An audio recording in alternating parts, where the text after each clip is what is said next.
वफाक से तो अभी साहब गिले शिकवे उन्होंने किया ही, ये भी कहा कि सिंध में पीपल्स पार्टी की हुकूमत है, जो मसले मसाइल हैं हमसे कहें, कहीं और चुगली लगाने की ज़रूरत नहीं है।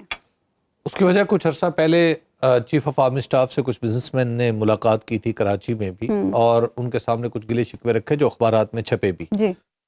तो उन गिले शिकवों के बाद ये मीटिंग आज की बुलाई गई, और काफ़ी अरसे के बाद, और फिर आज उन्होंने वाज़ेह तौर पे कह भी दिया कि जनाब अगर मेरी शिकायत है तो फिर मेरी हुकूमत की शिकायत है तो मेरे सामने करें, उसके बाद किसी और के सामने ना जाए। तो अंदाज़ा हो गया है कि उस शिकायत का फ़ायदा हुआ उसका असर हुआ है, तभी बात यहाँ तक पहुँची है कि आज सारे बिजनेसमैनों को बुलाया और उनसे सफाई ली कि जनाब बताएं, मैंने कभी आपसे चंदा मांगा, कभी आपसे भत्ता मांगा। हाँ, उन्होंने पर्सनली कभी नहीं मांगा, लेकिन सिंध की ब्यूरोक्रेसी के बारे में जो एक जनरल परसेप्शन है वो कुछ ज्यादा अच्छा नहीं है। तो उस परसेप्शन को दुरुस्त करने के लिए जाहिर है बिलावल भुट्टो जरदारी साहब को काम करना होगा।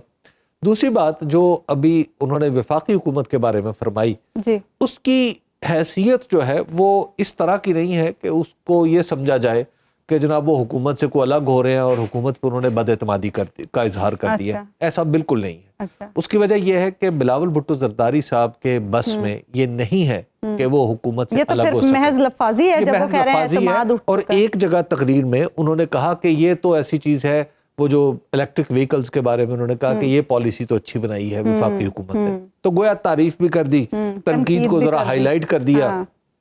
उसके बाद बात चलती रही, अपने कॉन्स्टिट्यूएंसी को भी राजी कर लिया और कहा कि देखें जी मैं बड़ा प्रेशर डाल रहा हूँ, लेकिन वो प्रेशर नहीं है, ये महज मोहब्बत भरे शिकवे हैं, इससे ज्यादा और कुछ नहीं है। बिलावल भुट्टो जरदारी साहब की आज की तकरीर में अलबत्ता एक चीज जो मुझे अजीब लगी वो ये है कि उन्होंने सिंध पर ज्यादा जोर दिया है।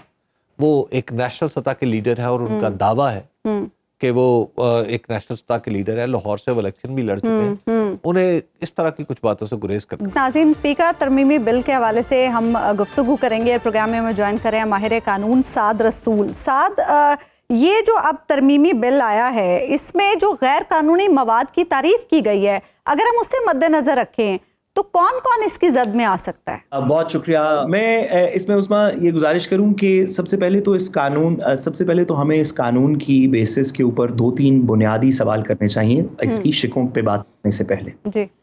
पाकिस्तान एक ऐसी मार्केट है, वैसे जनरली भी पाकिस्तान एक ऐसी मार्केट है जो ओवर रेगुलेटेड है, जिसमें हम हर चीज के ऊपर एक कानून बना देते हैं, उस कानून के ऊपर एक अथॉरिटी बना देते हैं, एक सेपरेट इन्वेस्टिगेटिव एजेंसी बना देते हैं, उस एजेंसी के स्पेशल कोर्ट्स बना देते हैं, और इस सब के बावजूद ना हमारे जिन चीज़ों के ऊपर ये एजेंसीज क्रिएट की गई हैं, ना उनकी प्रोसिक्यूशन ठीक होती है, ना उन मुकदमात में कुछ निकलता है, ना वहाँ से आगे कोई कहानी चलती है, और हम हर दफ़ा कोई नई एजेंसी, एक नया स्ट्रक्चर बनाने की बात करते हैं।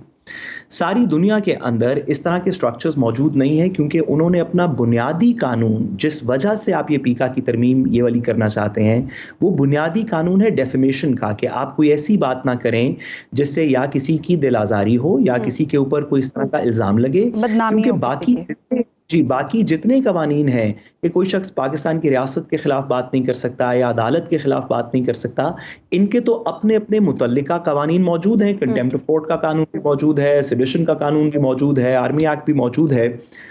लेकिन अगर यहाँ पे पीका की बज़ाहिरन लगता यह है कि कुछ सियासतदानों के ऊपर भी, जैसे कि आप देख रही हैं कि पिछले चंद दिनों के अंदर चीफ मिनिस्टर पंजाब के ऊपर बात करने की, दीगर चीज़ों के ऊपर भी लोगों को पकड़ा गया, अगर इसका कोई सियासी मकासद है तो रादर देन के इसके ऊपर एक सेपरेट एजेंसी और पूरी कानून साजी करके हुकूमत अपने मर्जी के ट्राइब्यूनल्स, अपने मर्जी का चेयरमैन, अपनी मर्जी की एक प्रोसिक्यूशन बनाए, उससे बेहतर है कि आपको ये हर दफा डिफरेंटली करना पड़ेगा। आप डेफेमेशन के मुकदमा, आप डेफेमेशन के कानून को ठीक कर लें। अच्छा सद, एक बताइएगा कि इस कानून में एक बात कही गई है, वो ये है कि कहीं अस्पर्शन कास्ट की जाएगी।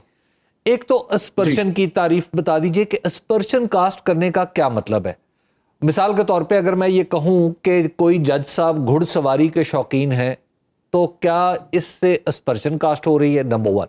नंबर 2, ये बताइएगा कि जो कुछ ऐसी चीज़ें हैं जो बिल्कुल उनकी डेफिनेशन हमारे सामने नहीं है। मिसाल के तौर पे नज़रिया पाकिस्तान, अगर किसी ने नज़रिया पाकिस्तान की मुखालफत की तो वो भी रगड़े में आ जाएगा। ये नज़रिया पाकिस्तान की डेफिनेशन किसी कानून में या दस्तूर में मौजूद है? نہیں حبیب صاحب، آپ نے بالکل اس میں درست فرمایا. میں اس کی بنیادی بات کروں کہ یہ جو ریسٹرکشنز اس کے اندر دی گئی ہیں اس کو بظاہراً جوڑا گیا ہے ہمارے آزادی اظہار رائے کے حق سے جو آئین میں موجود ہے آرٹیکل 19 میں.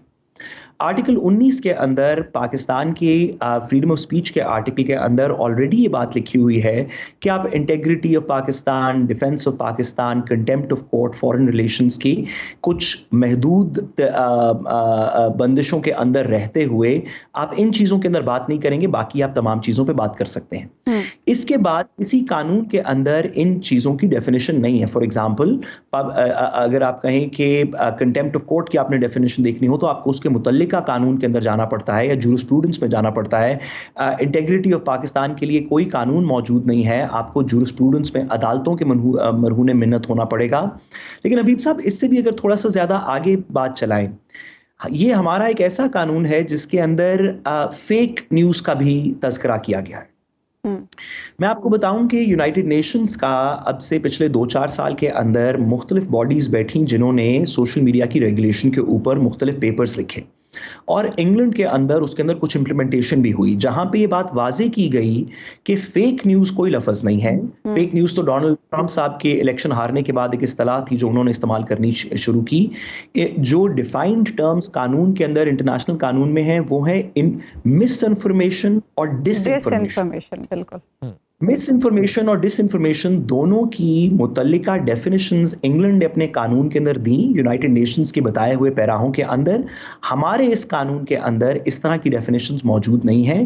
ہم فیک نیوز کے زمرے کے اندر بات کر رہے ہیں، ایک ایسی چیز جس فیک نیوز کی ڈیفینیشن اس قانون کے اندر بھی موجود نہیں ہے، جس وجہ سے لگتا یہ ہے کہ اس قانون میں بہت زیادہ سپیس ہے کہ وہ کوئی شخص بھی اگر پاورز دیٹ بی یا حکومت وقت کے خلاف بات کر رہا ہوگا تو اسے یا پاکستان کے مفاد کے خلاف قرار دے دیا جائے گا، اور وہ شخص بے شک چلاتا رہے کہ میں پاکستان کے مفاد کے خلاف بات نہیں کر رہا، میں تو انسٹیٹیوشنل اصلاح کی بات کر رہا ہوں، لیٹ سے عدالت پہ کر رہے ہیں، کسی اور چیز پہ کر رہے ہوں، اور جو سسٹم اس کو پروسیکیوٹ کر رہا ہوگا وہ تمام سسٹم حکومت کا چنا ہوا ہوگا. میں اس پہ صرف ایک جملہ کہہ سکوں کہ پہلے اس کو ایک حکومت کی اپوائنٹڈ پروسیکیوشن ایجنسی، پہلے اس کو ایک حکومت کا اپوائنٹڈ چیئرمین اس ایجنسی کا کہے گا کہ آپ نے خلاف ورزی کی، پھر ایک حکومت کی اپوائنٹڈ جو پروسیکیوشن ایجنسی ہے وہ اس کے خلاف اس کو انویسٹیگیٹ کر کے مواد اکٹھا کرے گی، پھر ایک حکومت کے اپوائنٹڈ جو کمیشن ہے وہ اس کے اوپر فیصلہ دے گا، پھر ایک حکومت کے اپوائنٹڈ ٹرائبیونل کے اندر اس کے پاس اس کی اپیل جائے گی،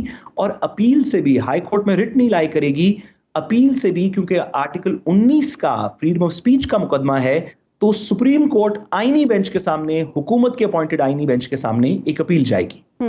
ایسی سچویشن کے اندر یہ اصطلاحات جیسے فیک نیوز ہے، ان کی کیا ڈیفینیشن بنے گی، یہ کس مقاصد کے لیے استعمال کیا جائے گا، کیا اس میں سیاسی عنصر ہوگا؟ ماضی کی اگر ہم تاریخ دیکھیں تو لگتا ہے کہ یہ بھی اوپن ٹو ابیوز رہے گا قانون.